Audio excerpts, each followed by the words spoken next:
అందరూ ఒకరోజు ఎడారి ప్రాంతాలు, పొద్దున్న స్నానం చేసుకోరు, అందుకని నీళ్ళు ఉండవు, సలిగి ఉంటుంది, స్నానం చేసుకోలేరు, పాపం సెంటు పూసుకొని వచ్చారు. అందరూ మసీదుకి వచ్చారు. అందరూ కలిసి మసీదుకి వచ్చి సెంటు పూసుకొని వస్తుంటే మొహమ్మద్ గారికి 3 అంటే ఇష్టం. రెండు చెప్తాను, 3 వద్దులేండి, బాగోదు, అది కొంచెం జుగుప్సగా ఉంటుంది. 2 చెప్తాను. ఆయనకు సెంట్ అంటే ఇష్టం, ఆయనకు గోట్ అంటే ఇష్టం. అంటే మేక గొర్రె కాదు, మేక మాంసం అన్న సెంట్ అన్న ఇష్టం ఆయనకు, సుగంధాలు. సెంట్ పూసుకుని వచ్చారు పొద్దున్నే మసీదుకు. ఒకడు వచ్చి చెప్పాడు, మొహమ్మద్ గారు వీళ్ళు మసీదుకి వచ్చి ఇలా అని చెప్పి ఇలా వంగుతూ ఉంటే మాకు ఆగట్లేదండి, మేము అల్లాని చూడాలా వీళ్ళని చూడాలా అన్నాడు. ఈయన అన్నాడు, మీరు మసీదులోకి రావాకండి అన్నాడు. మీరు మసీదులోకి రావద్దు, ఇంట్లోనే చేసుకోండి అన్నాడు. నీ రాజు రా నా మందిరంలోకి అని పిలుస్తాడు. రా, కమ్. ఎందుకు? తాళం వేయాల్సింది స్త్రీలకు కాదురా బేవకూఫ్, నీ మనసుకు. నీకు అర్థమవుతుందా?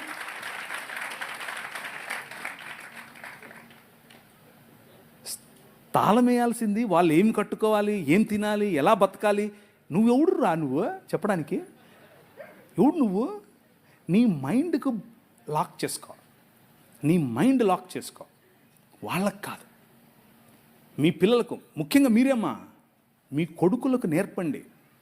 ఒరే, నువ్వు కొడుకుగా పుట్టినంత మాత్రాన ఓ పెద్ద రెచ్చిపోకు, నోరు మూసుకొని స్త్రీలను ఇలా గౌరవించాలో తెలుసుకో. ఎందుకంటే మా నాయన చెప్పాడు అని చెప్పు, నా రాజు చెప్పాడని చెప్పు. My king said women are equal, you are in the image of God, you are in the likeness of God. దేవుని స్వరూపము, దేవుని పోలిక చొప్పునున్న నిన్ను ఆయన గౌరవప్రదంగా చూస్తున్నాడు. మతంగాళ్ళు వచ్చి నీ దగ్గరికి నువ్వు వాక్యం చెప్పొద్దు, నువ్వు ముసిగేసుకోవాలి, నువ్వు సేది చేసుకోవాలి, అది చేసుకోవాలి, ఇది చేసుకోవాలి అని చెప్తే సర్లే మా నాయన చెప్పాడని చెప్పు. అర్థమవుతుందా? మా నాయన చెప్పేశాడని చెప్పండి. ఇంకో విషయం, పురుషులు, దేవుని వాక్యం, ఈ రాజ్యం ఏం చెప్తుందో తెలుసు? ఎలా తెలిసింది బ్రదర్ మీకు? ఎలా? పరిశుద్ధాత్ముడు మాట్లాడా? మామూలుడు కాదినా? కూతుర్లు ఉన్న వాళ్ళు అందరూ చేయతాడా? మిమ్మల్ని అడగలేదమ్మా, ఇక్కడ అడిగాను. మీరు ధన్యులు, మీరు ధన్యులు. ఎందుకో తెలుసా? మీ పాపను చూసి 6 ఏళ్ళైనా, 10 ఏళ్ళైనా, 15 ఏళ్ళైనా, 25 ఏళ్ళైనా, 35 ఏళ్ళైనా నో ప్రాబ్లం. బుగ్గల మీద చేయి పెట్టి ఎంత అందంగా ఉన్నావమ్మా నువ్వు అని చెప్పు. అది నీ బాధ్యత. నువ్వు చెప్పడం మొదలు పెడితే పక్కనోడు చెప్తే మా నాయన ఎప్పుడో చెప్పాడులే అంటది. అర్థమైందా? నువ్వు చెప్పకుండా నీ సంస్కృతి నీకేం నేర్పిస్తుంది? అమ్మమ్మ తాపత్తి పుట్ట వద్దు. నీ కూతురు దగ్గరికి తీసుకో, కౌగిలించుకొని చెప్పు, ఐ లవ్ యూ బెటా. అబ్బా ఎంత అందంగా ఉన్నావే నువ్వు, మొత్తం అలాగే ఉన్నావు, అచ్చం మీ అమ్మలాగా ఉన్నావు, అచ్చం మా అమ్మలాగా ఉన్నావు.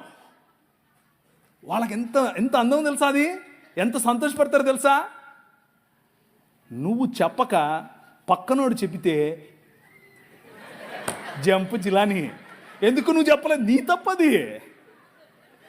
నీ తప్పది. అర్థమవుతుందా? మన భావజాలం, క్రైస్తవ భావజాలం, 66 పుస్తకాలు ఉన్నటువంటి బైబిల్ గ్రంథ భావజాలం ఏం చెప్తుంది అని అంటే, స్త్రీకి ఇవ్వాల్సినటువంటి గౌరవం ఇవ్వాలి, కూతురికి ఇవ్వాల్సినటువంటి గౌరవం ఇవ్వాలి, కూతురికి ఇవ్వాల్సినటువంటి హక్కు ఇవ్వాలి. నీ ఆస్తిలో హక్కు, నీ పేరులో హక్కు, నీ కుటుంబంలో హక్కు, నిన్ను చూసుకునే హక్కు నీ కూతురికి ఇవ్వాలి. మిగిలిన ఏ గ్రంథాలు చెప్పలేదు. ఒకసారి నీ బైబిల్ ఎత్తండి. ఈ గ్రంథం, ఈ నల్లట్ట పుస్తకం ఈ దేశంలో స్త్రీకి ఆస్తి హక్కు తెచ్చింది. హల్లెలూయా!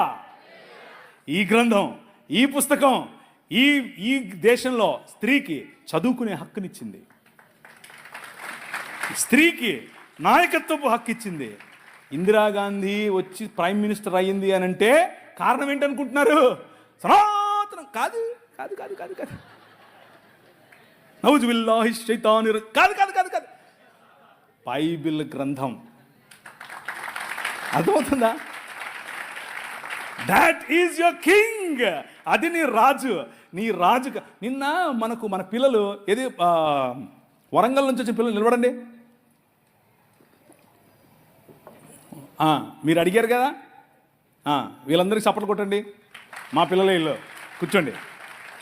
అన్న జై భీమ్ జై భీమ్ జై భీమ్ అంటున్నారు. అన్నివ్వండి, ఏం కాదు. జై భీమ్ అన్నివ్వండి, నో ప్రాబ్లం. మీరేమనాలి తెలుసా? జై భీమ్కు పైన కూడా ఉన్నాడు నా రాజు, మై కింగ్ అని చెప్పండి. ఆ భీమును నిలబెట్టింది నీ రాజు. ఆ డాక్టర్ బాబాసాహెబ్ అంబేద్కర్ గారు కొలంబియా యూనివర్సిటీకి వెళ్ళినప్పుడు బైబిల్ స్టడీస్ అటెండ్ అయ్యేవారు. రూతు పుస్తకానికి ఆయన వ్యాఖ్యానం రాశారు. He was a practising Christian. ఆయన ప్రాక్టీసింగ్ క్రిస్టియన్ అండి బాబు. ఆయన ఒకరోజు 3 లక్షల మందితో కలిసి నేను బాప్టిజం తీసుకుంటాను అని చెప్పి ముందుకు వచ్చి మన మెథడిస్ట్ సంఘంలో ఉన్నటువంటి బిషప్ గారికి చెబితే, బిషప్ గారు దానికి కావాల్సినటువంటి పనులన్నీ వసతులన్నీ ఏర్పాటు చేసుకునే క్రమంలో నెహ్రూ గారు ఫోన్ చేసి, ఏంటండి మీరు ఇలా చేస్తున్నారంట, ఇలా చేస్తే మీకు ఈ పొలిటికల్ అపోజిషన్ ఎక్కువైపోద్దని చెప్పైతే మనోళ్ళు మాకొద్దండి, మీరు పొలిటికల్ కన్వర్షన్ అంట మాకొద్దు అని చెప్పి నెహ్రూ గారి ఒత్తిడికి లొంగారు. ఒక పక్క ఇంకొక ఆయనేమో గోసి కట్టుకుని నిరాహార దీక్షకి వెళ్ళాడు. ఏమని, నువ్వు వెళ్తే ఏ మతానికైనా వెళ్ళు కానీ క్రైస్తవానికి వెళ్ళొద్దని. ఆయన నన్ను అత్తే నాకేంటి, నేను యేసు ప్రభువుని అనుసరిస్తా అని చెప్పాడు. ఎవరు? డాక్టర్ బాబాసాహెబ్ భీమ్రావ్ అంబేద్కర్. ఇది నేను కొత్తగా చెప్పేది కాదు, ఇది హిస్టరీ. This is history. ఆ జై భీమ్ వాళ్ళకి తెలీదు. చెప్పండి, వెళ్ళి ధైర్యంగా చెప్పండి.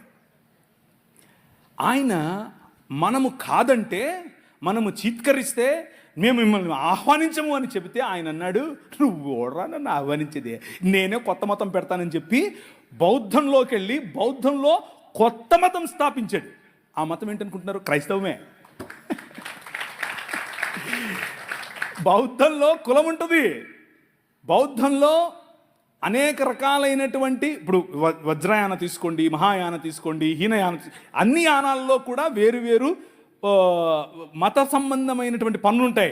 ఈయన అవన్నీ తీసేసి యేసు ప్రభువు చెప్పినటువంటి విలువలతో బ్రతికే ఒక కొత్త మతాన్ని స్థాపించాడు. దాట్ ఈజ్ ఈరోజు ఉన్నటువంటి భారతీయ నవయాన బుద్ధిజం. అది ఇంకేదో కాదు, క్రైస్తవమే. కాకపోతే వాళ్లకు క్రీస్తు తెలియదు, విలువలు మాత్రం తెలుసు. నీ పని యూనివర్సిటీల్లో చదువుతున్న నీ పని